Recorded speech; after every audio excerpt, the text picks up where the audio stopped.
thing that is in your grandma's house that she has bases on. It's kind of like a lacy looking sort of monstrosity. And the way that you make doilies, at least the way my mom made them, was through crocheting. And when you crochet, what you do is you have a hook in one hand, right? And you have thread in another. And then through a series of making loops, you make these really, really ornate structures like flowers and stuff like that. So we're going to use a doily as an analogy for making a protein. The primary structure of a protein is defined as the sequence of amino acids. In the context of a doily, it is the series of loops.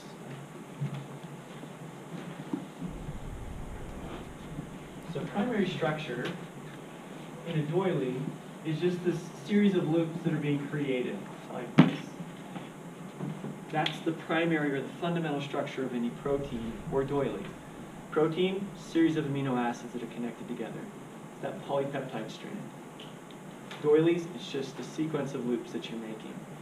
You can then take that sequence of loops and you can create a regional structure. And that's the secondary shape. So the secondary shape, let's say we're trying to make a flower doily. The secondary shape for our flower doily could look like a petal, like that. So this is something more than the sequence of loops. The sequence of loops is just that loop attached to that one, to that one, to that one. The secondary structure is that regional structure, or a petal.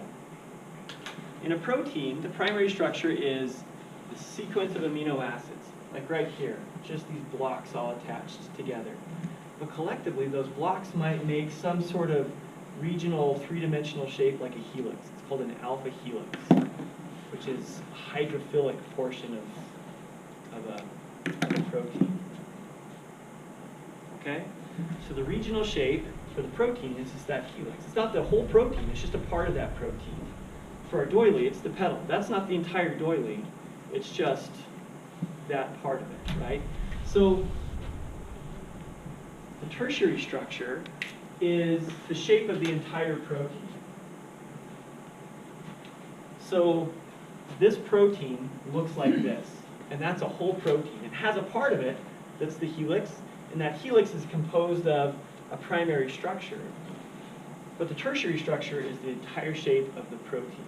And so in the context of our doily, it's going to be our flower, right? That's the shape.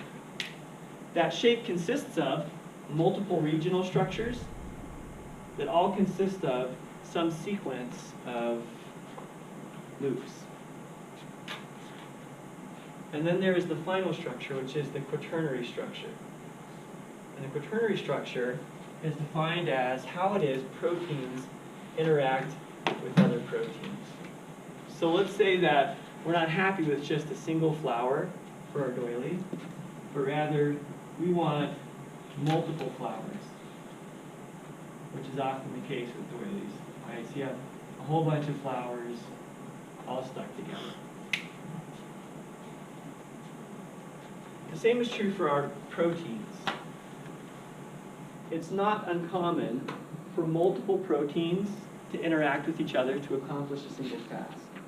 A really good example of this is the hemoglobin molecule. Hemoglobin is that part of our red blood cells that carries oxygen. And that hemoglobin molecule consists of 4 individual proteins, 2 alpha hemoglobins and 2 beta hemoglobins.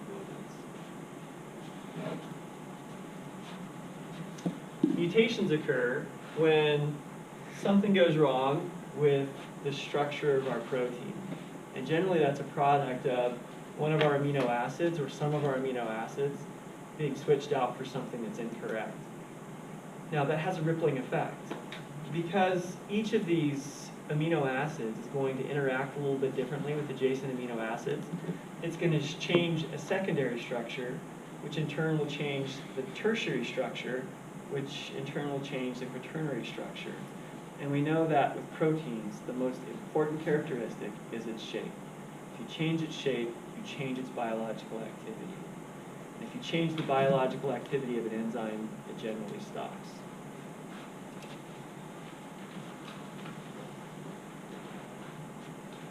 Okay, so what we can do, either intentionally or unintentionally, is we can change the shape of proteins. And that process of changing a shape is called denaturing.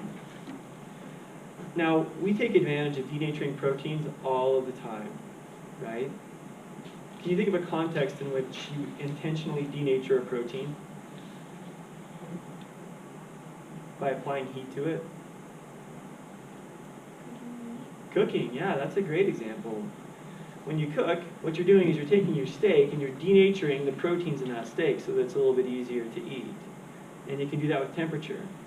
You can also do it with pressure, right? You can tenderize your steak by beating it with a mallet, or you can increase the tenderness of your steak by marinating it in something. And typically it's something with a pretty low pH. So you acidically cook that meat. Has anybody in here ever had ceviche? Oh, ceviche is delicious, right? So good. So ceviche is just some sort of fish that you cook with citrus juice. You don't cook it with heat. And it's French for really, really good. So, the shape of the protein, again, is important because this determines biological activity. If it's an enzyme, it determines the rate at which it's going to affect change of the chemical reaction. If you change the shape of that enzyme, it loses its biological activity. So what our bodies do to protect the shape of biological activity, to make sure that proteins assume the correct shape, is we create something called chaperone molecules. And chaperone molecules are like little capsules that hold on to polypeptides and provide an environment that's conducive to that three-dimensional folding. And then once our proteins have achieved the correct shape, the chaperone opens and the functional protein leaves that chaperone. There are diseases specifically associated with misfolding of proteins. A really good example is Huntington's disease or Alzheimer's disease, any sort of dementia.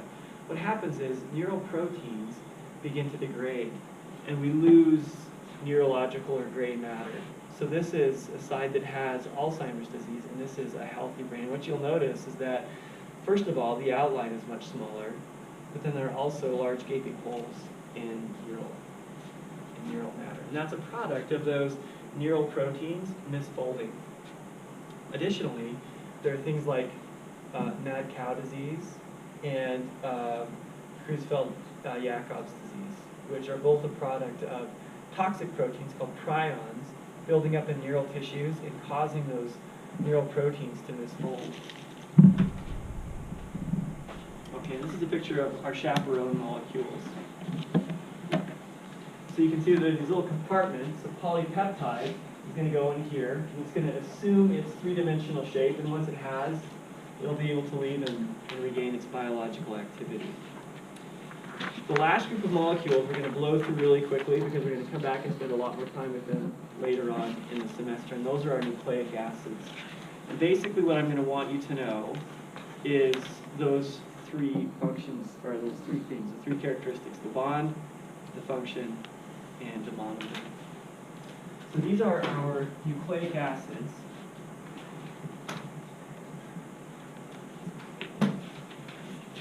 And we're going to come back and finish up nucleic acids after the exam. But first of all, their function is for information storage, and that's all they do.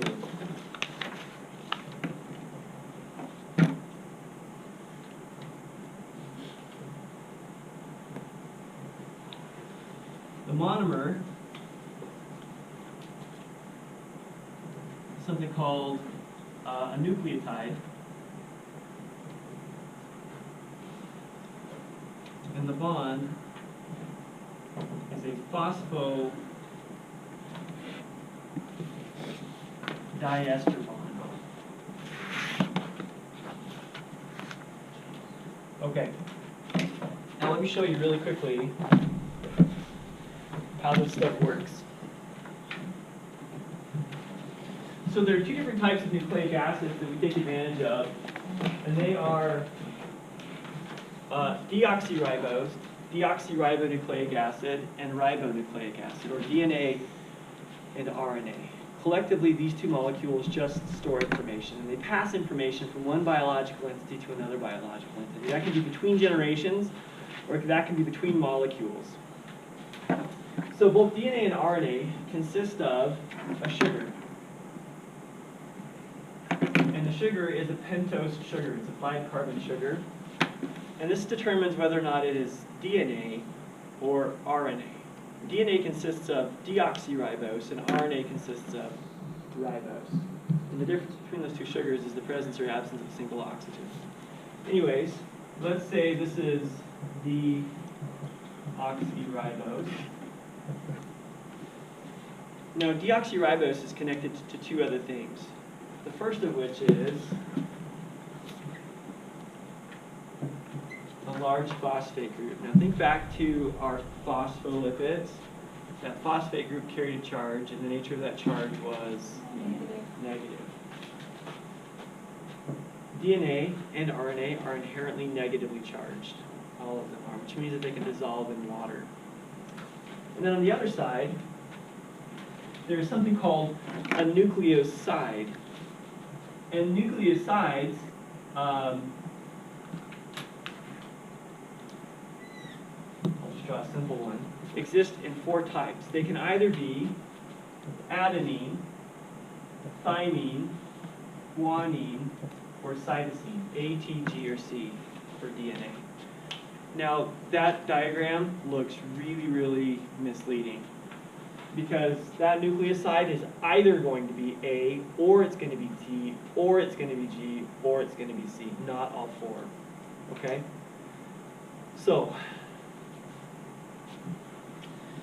DNA really looks like this. If we were to draw it linearly, we would have alternating phosphate deoxyribose backbone, like this.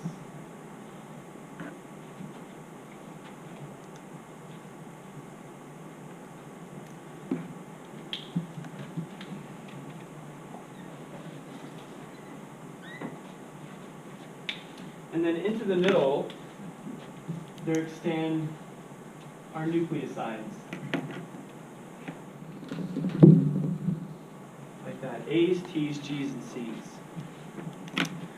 Now, this is one side of our DNA, and our DNA consists of 2 sides. And these nucleosides have a complementary pair. So A's will always bind to T's, T's to A's, G's to C's, and C's to G's, like that. So it always goes A's to T's or T's to A's, and G's to C's or C's to G's. That's always and forever going to be the case. So how is information stored? Information is stored as the sequence of nucleic acids, of nucleotides. So that sequence of A, T, G's, and C's, basically what it does is it codes for a protein. And the sequence of amino acids is encoded for by the sequence of DNA, the sequence of our nucleosides. We'll come back and talk a little bit more about that later. Are there questions that you have right now about nucleotides, nucleic acids? Okay. So I will end the lecture here. What that means is the exam is going to consist of everything from Chapter 1 up until this part of Chapter 3. We'll finish up the very last bit of Chapter 3 when we come back next Monday after the exam. So, I'm happy to entertain any questions you have about content. If there's something that's confusing that you want me to go over again, I'm happy to cover that. But if you guys want to bounce, you're welcome to bounce.